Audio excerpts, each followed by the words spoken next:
Durante miles de siglos, el pueblo de Dios, Israel, ha sufrido constantes ataques, persecuciones y posturas antisemitas. En el libro de Eclesiastés, el rey Salomón escribió que para todo hay un tiempo, tanto como para la guerra como para la paz. Los últimos ataques terroristas del grupo Hamas hacia Israel, con matanza de mujeres, niños y ancianos indefensos, con muertes muy cruentas que pudimos ver a lo largo de la historia. Un país hermano, llenos de odio, que plantea exterminar, borrar del mapa a Israel. ¿Por qué el pueblo de Dios ha sido a lo largo de la historia tan atacado? Esto es lo que vamos a ver en el día de hoy en Mesianismo Verdadero.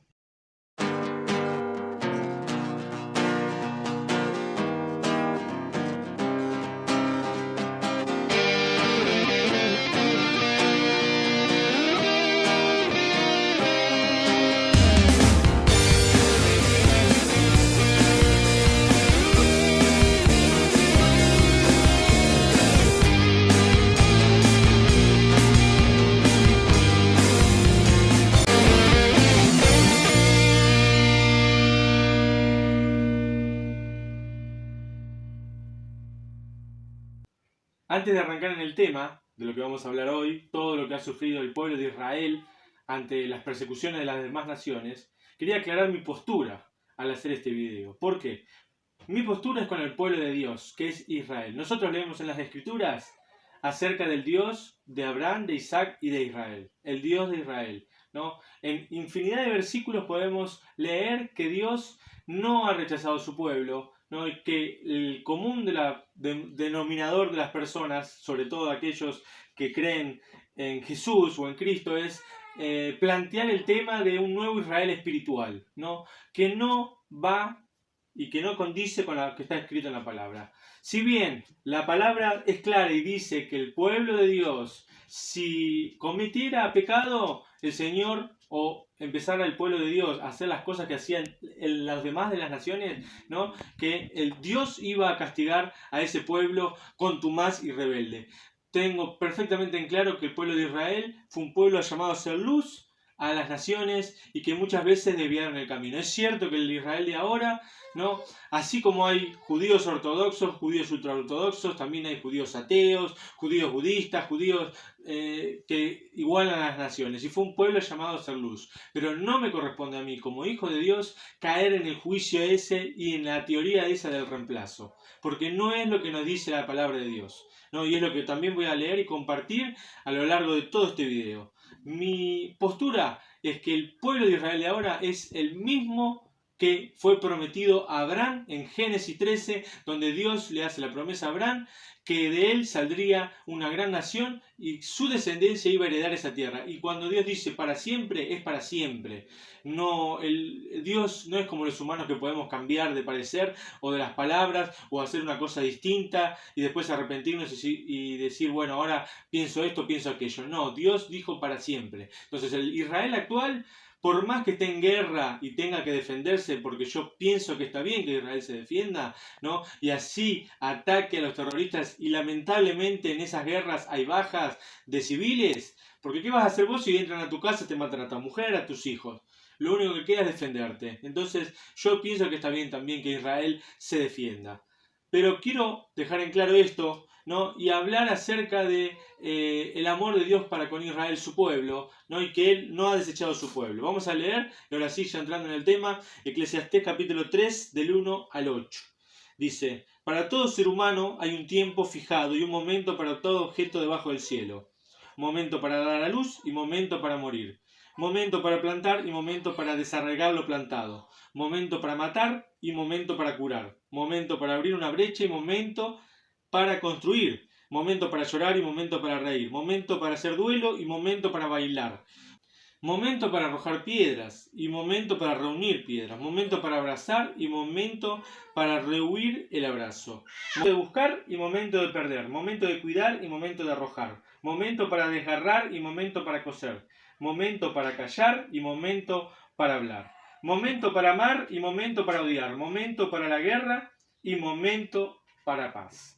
quería compartir ese versículo porque en estos tiempos donde está sucediendo esto de las guerras, hay en la humanidad entera tiempo para todo. Hay tiempo para amar, pero también hay tiempo para odiar. Eso es lo que nos dice la Escritura. Hay un tiempo para estar en guerra y hay un tiempo para hacer paz. Muchas veces somos criticados, quizás los hijos de Dios, cuando debemos atacar, porque ¿qué? Somos hijos de Dios, entonces hay que atacar, ¿no?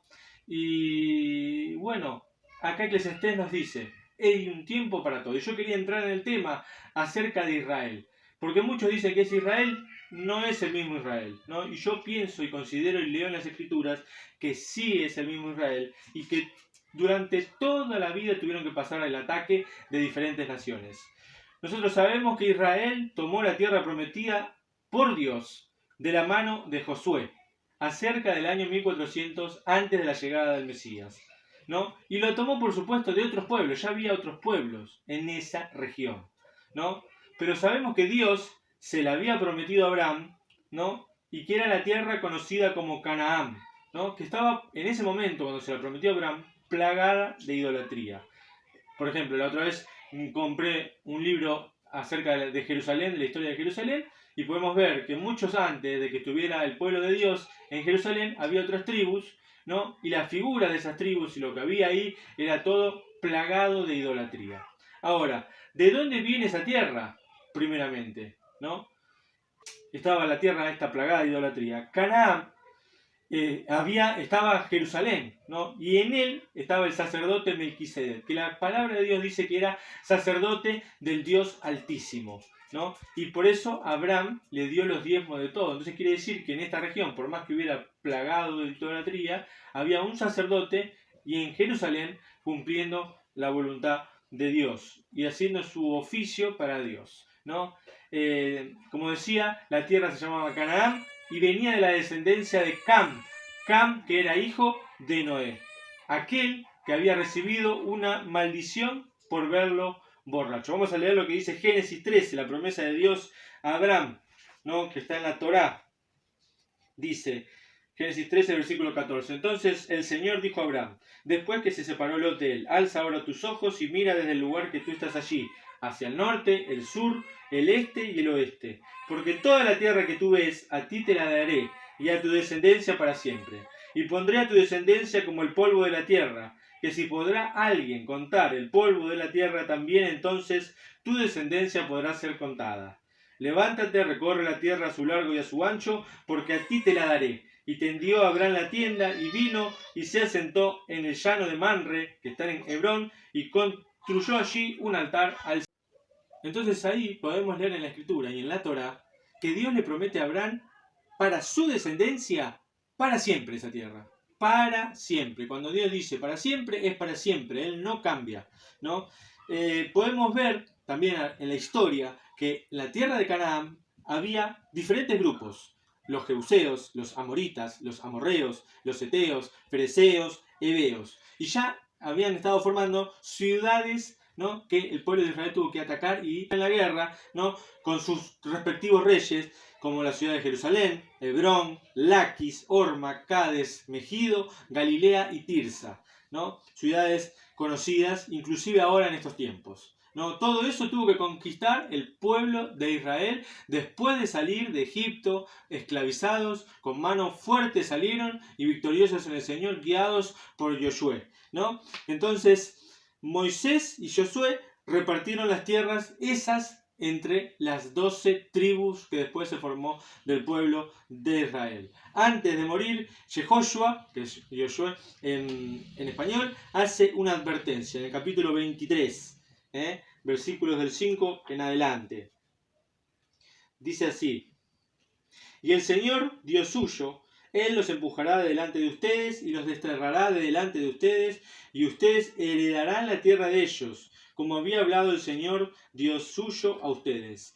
Esfuércense, pues, mucho en guardar y cumplir todo lo escrito en el libro de la ley de Moisés, la Torá, sin desviarse de ella ni a derecha ni a izquierda, a fin de no mezclarse con estos pueblos que quedan entre ustedes, ni tampoco invoquen el nombre de sus dioses, ni juren por ellos, ni les sirvan, ni se posternen ante ellos, sino que el Señor, Dios suyo, se unirán como han hecho hasta este día, porque el Señor desterró delante de ustedes a pueblos grandes y fuertes, mientras que contra ustedes ninguno ha podido mantenerse en pie delante de ustedes hasta el día de hoy. Después dice el versículo 15, será entonces como ha sobrevenido a ustedes todas las cosas buenas que ha hablado el Señor, Dios suyo, respecto a ustedes, así también el Señor, Dios suyo, traerá sobre ustedes todas las cosas malas hasta que los extermine de sobre toda esta buena tierra que le ha dado el Señor, Dios suyo.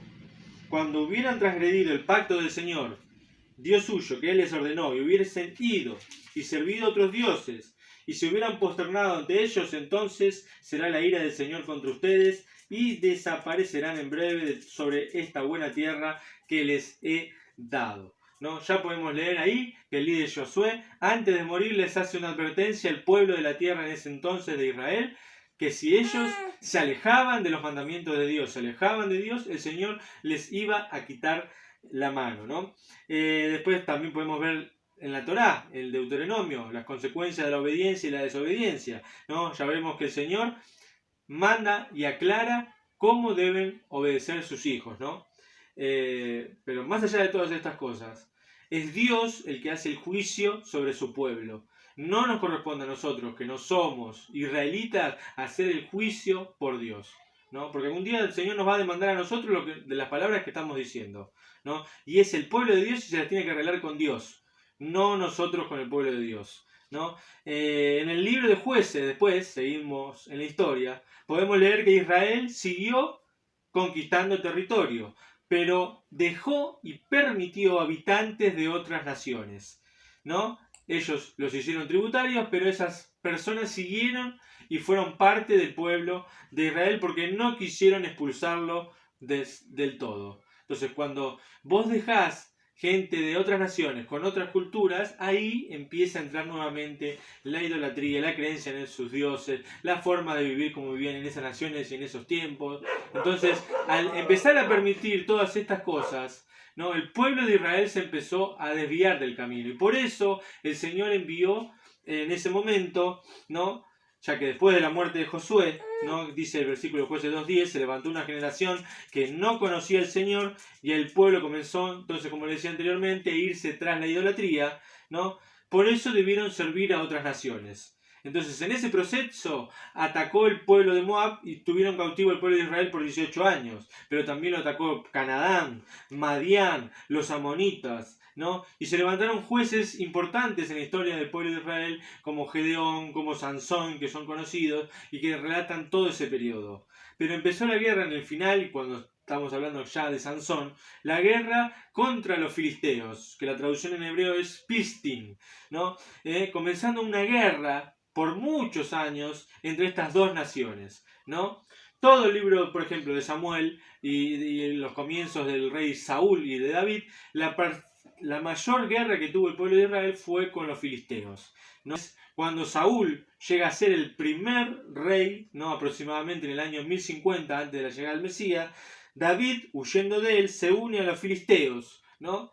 Y cuando éste debe pelear contra Israel, los líderes lo rechazan, o sea, los líderes filisteos lo rechazan y no dejan que David pelee contra Israel, ¿no? Obviamente creo que ahí estuvo la mano de Dios, que no permitió a David que peleara contra el pueblo de Dios. Como también tomo ese ejemplo de siendo Saúl escogido por Dios y luego desechado y se equivocó, David nunca decidió tocar al ungido de Dios. Y así es la postura que deberíamos tener nosotros, ¿no? Los que creemos en Jesús y no siendo parte, o no siendo israelitas por descendencia, digamos, o ascendencia, ¿no? Que no seamos distintos al rey David, sino que seamos como David, que no metamos nuestra mano contra el ungido del Señor, ¿no? Podemos leer en 1 Samuel, en el capítulo 30, que los amalecitas invaden Siclac y secuestran a la familia de David. Eso lo podemos ver, ¿no? Siendo David del pueblo de Israel, no estando en tierra de Israel, también es atacado y se le llevan sus familias cautivas. Dice así el versículo 1 del capítulo 30. Fue cuando vino David y sus hombres a Siclac el tercer día, y los de Amalec habían hecho una incursión al sur, y sobre Siclac habían atacado Siclac y habían quemado a fuego, desde el menor hasta el mayor. No mataron a nadie, sino que se lo llevaron y se fueron por su camino. Vino David y los hombres de la ciudad, y aquí que estaban quemada a fuego, la ciudad. Sus mujeres, sus hijos y sus hijas habían sido apresadas. Entonces David y la gente que estaba con él alzaron su voz y lloraron, hasta que no les quedó fuerza para llorar. Las dos mujeres de David habían sido raptadas, Ahinoam, la israelita, y Abigail, la ex esposa de Nabal el carmelí. Fue muy angustioso para David porque el pueblo hablaba de apedrearle, pues estaba amargado el espíritu de todo el pueblo, cada uno por sus hijos y por sus hijas, pero se fortaleció David en el Señor y Dios suyo. Después leemos en el versículo 16 que dice: lo llevó y aquí estaban desparramados sobre la superficie de toda aquella tierra, comiendo, bebiendo y festejando por el gran botín que había tomado de la tierra de los filisteos, o Pistim, y de la tierra de Judá. Atacó David desde el crepúsculo hasta el anochecer del día siguiente, y no escapó de ellos ninguno, sino 400 hombres jóvenes que montaron sobre los camellos y huyeron. Salvó David todo lo que había tomado de Amalec, y a sus 2 esposas salvó David. No le faltó nada, tanto pequeño como grande, y tantos hijos como hijas, tanto el botín como todo lo que habían tomado para ellos. Todo trajo de vuelta a David. Tomó David todo el rebaño y el ganado, conduciendo a sus hombres delante de aquel ganado, y decían: este es el botín de David. Ahí podemos leer en la palabra de Dios esta historia donde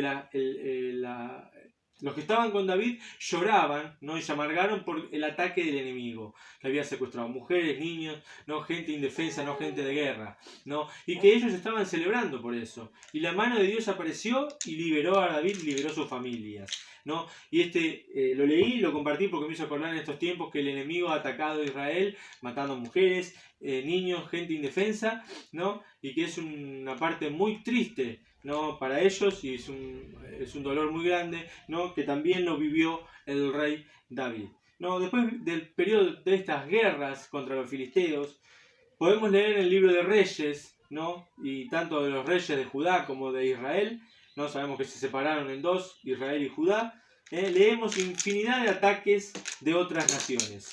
Y aquí aparecen la mayoría de los grandes profetas, Isaías, Jeremías, que habían sido en su momento rechazados por el pueblo, ¿no? Luego formaron parte del canon bíblico, pero en ese momento no fueron escuchados, y ellos advertían, hablaban a través de Dios. Sabemos que la Torá es la palabra de Dios, los profetas son los que hablaban de parte de Dios, ¿no?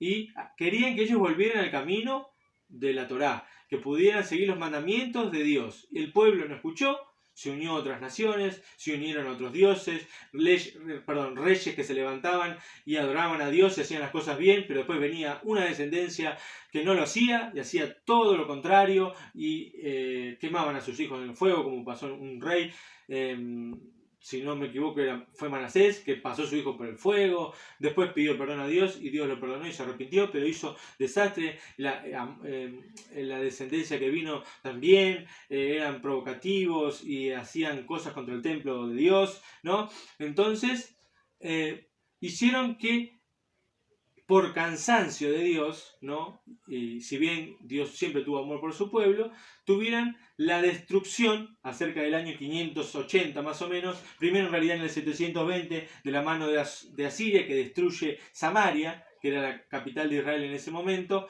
¿no? Y la capital de Judá, del pueblo de Judá, era, por supuesto, Jerusalén. Hacia el año 720 es destruida Samaria de parte de Asiria, ¿no? Y luego el imperio babilónico causa la primera destrucción de la casa de Dios, ¿no? Y se lleva cautivos. Entonces ahí pasan a ser desterrados, ¿no?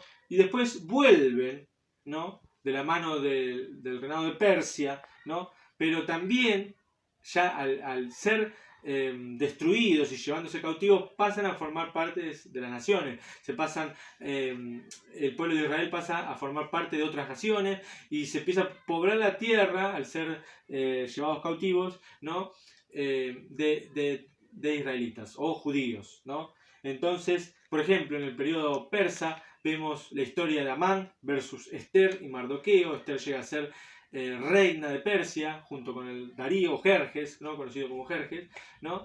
Y Amán, que era descendiente de Agag, ¿no? Agageo era él, tuvo un plan maléfico para destruir a los judíos, ¿no? Y no los podía ni ver, y generó un plan maléfico que le terminó jugando en contra, ¿no? Al favor de Dios, ¿no? Con su pueblo Israel, y eso lo podemos leer en la fiesta que hacen los judíos en Purim, lo podemos leer en el libro de Esther.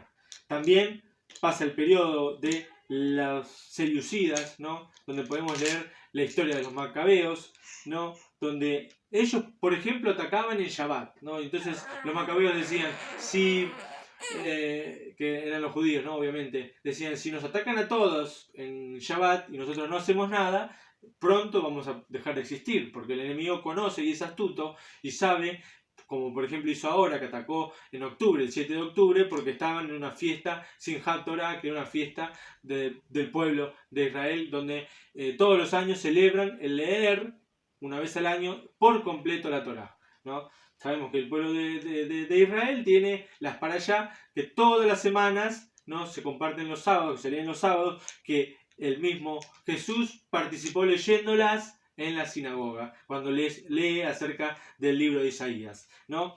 Entonces, los enemigos, conociendo eso, atacan en las fiestas y lo hacen de una manera especial porque el pueblo de Israel está en ese momento celebrando o guardando algo a su Dios, ¿no? Entonces, después de esta trágica guerra, que pueden buscar si quieren, porque es largo para hablar, en algún momento me gustaría hablar puntualmente de cada uno de estos imperios, ¿no?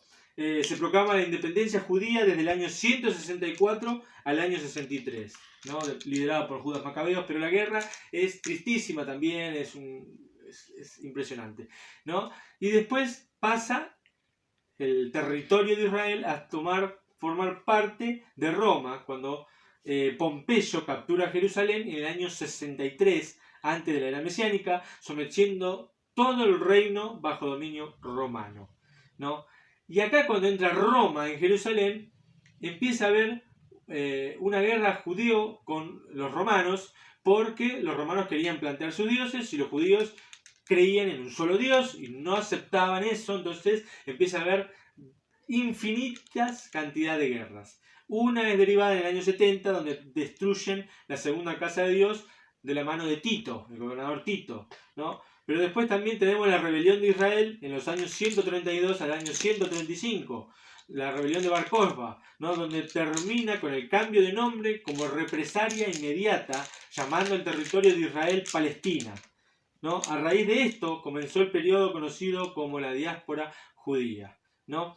Vemos que en esta guerra, liderada por Bar Kokhba, que también fue proclamado Mesías, ¿no? Por el rabino Akiva, ¿no? Que terminó en la muerte de este hombre que se proclamó Mesías, ¿no? Vemos que el Imperio Romano hace un cambio de nombre y cambia el territorio de Israel por lo de sus enemigos y pasa a llamar Palestina, ¿no? Porque muchos dicen, no, que ese no es el territorio de Israel, no le pertenece a Israel, no es de ellos, ¿no? Y como leíamos antes, la tierra viene de Canaán, que era descendiente de Noé.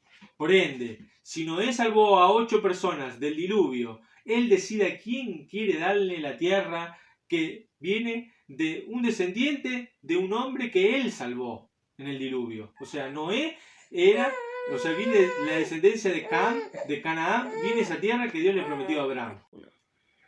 En la rebelión de Bar Kokhba, ¿no? Sucede que mueren cerca de 580.000 judíos y Adriano, el emperador, queriendo destruir la raíz de la identidad judía, prohíbe la Torá, el Brit Milá, que es la circuncisión, el Shabbat, el calendario judío, y ejecutó a numerosos rabinos y eruditos. Cambió el nombre de Jerusalén a Elia Capitolina, ¿no? Pero lo más vergonzoso de esto, que podemos verlo en las Biblias cristianas de estudio, ¿no? O en la parte de los mapas, vos hablás cualquier Biblia evangélica, católica o lo que fuese, ¿no? Y agarrás la parte de los mapas, dice dice Palestina en tiempos de Jesús. Eso es una mentira, porque en los tiempos de Jesús Vos podés poner en el mapa Judea en tiempo de Jesús o tenés que poner correctamente Israel en tiempo de Jesús. Porque Palestina, el cambio del nombre de la tierra viene en el año 132, 100 años después de que resucitó el Mesías, ¿no? Eso lo podemos ver así a lo largo de la historia. Y acá viene el periodo más difícil de la humanidad. Viene un periodo dificilísimo para el pueblo de Dios, Israel, en la lucha con el imperio romano, ¿no? Irónicamente, el cristianismo romano se iba a transformar irónicamente, como les dije anteriormente, ¿no?, en el más perseguidor del pueblo de Dios, siendo que seguían a Jesús como Mesías, siendo judío, a los apóstoles de Dios, ¿no?, que eran judíos y amaban la tierra de Israel, se convierte en el pueblo más perseguidor, ¿no? Entonces, por ejemplo, podemos ver en ese periodo que emperadores como Teodosio I prohíben que los judíos tengan esclavos, construyan sinagogas, accedan a cargos públicos importantes y, por ejemplo, los casamientos entre judíos y cristianos eran considerados delito capital. Luego de este periodo nefasto, ¿no?, donde los cristianos se pusieron a perseguir judíos, a prenderlos fuego, a atacar a sus familias si no creían en Jesús, ¿no?, viene el dominio musulmán, que obviamente también fue un periodo difícil para el pueblo de Israel, ¿no? Desde el año 638 a 1099 instalaron la mezquita en Jerusalén y todo lo demás. Después viene el periodo de los cruzados, otros que decían creer en Jesús, en Dios y todas esas cosas, del 1099 al 1260. Todo esto produjo que el pueblo judío emigre a diferentes países, estas diferentes persecuciones, pero aún así no se detuvo la persecución en estos diferentes lugares del mundo. Y por ejemplo llegó la Inquisición española, ¿no?, nefasta, ¿no?, que como decía anteriormente, los mataban, los prendían fuego si no creían en Jesús o si no aceptaban sus imposiciones, ¿no?, los echaron de España cruelmente, ¿no? Después vino la conocida historia de la Alemania nazi, ¿no?, donde 6 millones de judíos murieron en el Shoah, ¿no?, en el Holocausto, ¿no?, que irónicamente y lamentablemente debemos decir que las ideas nazistas nacieron de escritos de Martín Lutero, que era el sacerdote católico que clavó esas 99 tesis y se separó de la Iglesia Católica Romana y creó el protestantismo, ¿no?, pero que hizo en el final de su vida. Al principio aceptaba a los judíos, pero cuando estos no aceptaban que Jesús era el Mesías y no se convertían, los empezó a atacar y empezó a escribir libros en contra de ellos, y uno de esos libros decía, ¿no?, de que los judíos debían tener que ser muertos en prisiones y estar encerrados, y de ahí salieron las cámaras de gas que después planteó el nazismo. Irónicamente y lamentablemente, que una persona que dice creer en Jesús como Mesías persiga al pueblo de Dios y haya producido tanto daño, ¿no? Pero a lo largo de toda la historia vemos este increíble daño que hicieron con el pueblo de Dios, pero nadie los pudo exterminar. Y después de haber pasado lo de Alemania nazi en la segunda Guerra Mundial, en el año 46, ¿no?, la terminación de la misma, ¿no?, pasa a un año después de eso, ¿no?, a que se declare y se forme el Estado de Israel. Y ahí vemos también la mano de Dios, en el año 47. Y ya en el año 48, Israel tiene que pelear con Egipto, el Líbano, Siria, Jordania e Irak. Y en el año 67 tiene la guerra de los 6 días. Y en el año 73 la guerra de Yom Kippur. Y de acá hasta adelante un montón de guerras, ¿no?, sobre todo con los países árabes, que no quieren al pueblo de Israel, ¿no? Israel es cierto que es un pueblo llamado a ser luz a las naciones, y aunque quizás, como dice la palabra, sea un pueblo contumaz y rebelde, Israel nunca pudo ser eliminado porque la misericordia de Dios siempre estuvo con su pueblo, y las naciones que se levantaron contra él jamás pudieron extinguirlo, y las naciones que se levantaron contra Israel no terminaron bien. Asiria no existe, Babilonia no existe, el Imperio Romano no está más, ¿no? Y así muchas naciones que se levantaron contra él, ¿no? Si bien la destrucción vino porque Israel abandonó a Dios, Dios envió y permitió a esas naciones que lo destruyeran, pero tampoco salieron exitosas aquellas naciones que destruyeron a Israel, que atacaron a Israel, ¿no? ¿Y por qué? La pregunta principal es, ¿por qué hay tanto odio hacia el pueblo de Dios, ¿no?, hacia los elegidos de Dios? ¿Por qué? Yo creo que tengo la respuesta en Malaquías 1, del 2 al 5. Capítulo 1. Dice, he amado a ustedes, ha dicho el Señor. Y si ustedes preguntaran, ¿en qué nos has amado? ¿Acaso no es hermano de Esaú de Jacob? Dice el Señor, sin embargo, amé solo a Jacob, mientras que a Esaú he odiado. Convertí sus ciudades en desolación y a su heredad morada para cobras en el desierto. Cuando dijere Edom, habíamos empobrecido, pero volveremos y construiremos las ruinas, así ha dicho el Señor de los ejércitos. Ellos se edificarán, pero yo derrumbaré, y le llamarán territorio de maldad, y pueblo que la cólera del Señor está contra ellos para siempre. Sus ojos verán, entonces ustedes dirán, sea engrandecido el Señor más allá de la frontera de Israel. ¿Por qué para mí tanto odio a Israel? Simplemente por el amor de Dios con su pueblo elegido. Dicen los sabios que donde hay odio hay amor, y quizás ese odio es por el gran, inmenso amor que tiene Dios para con el pueblo de Israel. Para terminar, quería compartir lo que dice el libro de Lamentaciones, capítulo 3, ¿no? En el Tanaj hebreo, Lamentaciones capítulo 3, dice, a partir de ahora se humilla en mí mi alma, esto contestaré a mi corazón, por eso tendré esperanza. Los favores del Señor no se han terminado, porque no se ha acabado su misericordia. Nuevos son cada mañana, grande es tu fidelidad. Mi parte es del Señor, ha dicho mi alma, por eso tengo esperanza en Él. Es bueno el Señor para los que lo esperan, para el alma que lo busca. Es bueno esperar callado la salvación del Señor. Es bueno para el varón que soporte el yugo de su juventud. Siéntese solo y permanezca callado, porque Dios ha impuesto sobre él. Ponga en el polvo su boca, quizás hay esperanza. De a quien lo golpea su mejilla, hártese de afrenta, porque no abandona eternamente el Señor, porque aunque afligió, tendrá misericordia como la multitud de sus favores, porque no es voluntad de él hacer sufrir, ni afligir a los hijos del hombre, ni hollar debajo de sus pies a todos los presos de la tierra, ni desvirtuar el juicio de un varón delante del Altísimo. Cuando pervierte una persona su querella, ¿al caso el Señor no lo ve? ¿Quién hubo que haya dicho y se realizó y que el Señor no lo haya ordenado? De la boca del Altísimo no salen los males ni el bien. ¿Por qué se quejará la persona que vive si lo causa el varón por sus pecados? Buscaremos en nuestros caminos e investigaremos y retornaremos hacia el Señor. Alcemos nuestro corazón con las palmas hacia Dios en el cielo. Nosotros hemos delinquido y nos rebelamos. Tú nos has disculpado, has cubierto con furia y nos has perseguido, has matado, no te has apiadado. Te has cubierto en una nube para que no pase el ruego. Como flema y desecho nos pusiste en medio de los pueblos. Abrieron contra nosotros sus bocas, todos nuestros enemigos. Miedo y trampa fueron para nosotros la ruina y el quebranto. Arroyos de agua derrama mi ojo por el quebranto de la hija de mi pueblo. Mi ojo hace fluir y no cesa, sin debilitarse, hasta que atisbe y vea el Señor desde los cielos. Mi ojo de tanto llorar afectó mal a mi alma, lloró más que todas las hijas de mi ciudad. Me han cazado como un pájaro, mis enemigos sin motivo. Ataron en un pozo mi vida y pusieron una piedra por mí. Cubrieron las aguas sobre mi cabeza. Me hube dicho, estoy condenado. He invocado tu nombre, oh Señor, desde el pozo de las profundidades. Mi voz has oído, no destiendas tu oído para aliviarme a mi clamor. Te acercabas en el día que te invocaba, decías, no temas. Querellabas oh Señor, las querellas de mi vida, salvabas mi vida.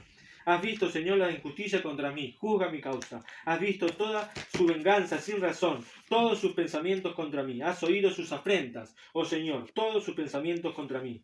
Los labios de mis adversarios y sus meditaciones son contra mí todo el día. Su sentarse y su levantar observa, yo soy su burlón. Devuelve a ellos el pago, oh Señor, como la obra de sus manos. Ponles pesar en el corazón, tu maldición a ellos.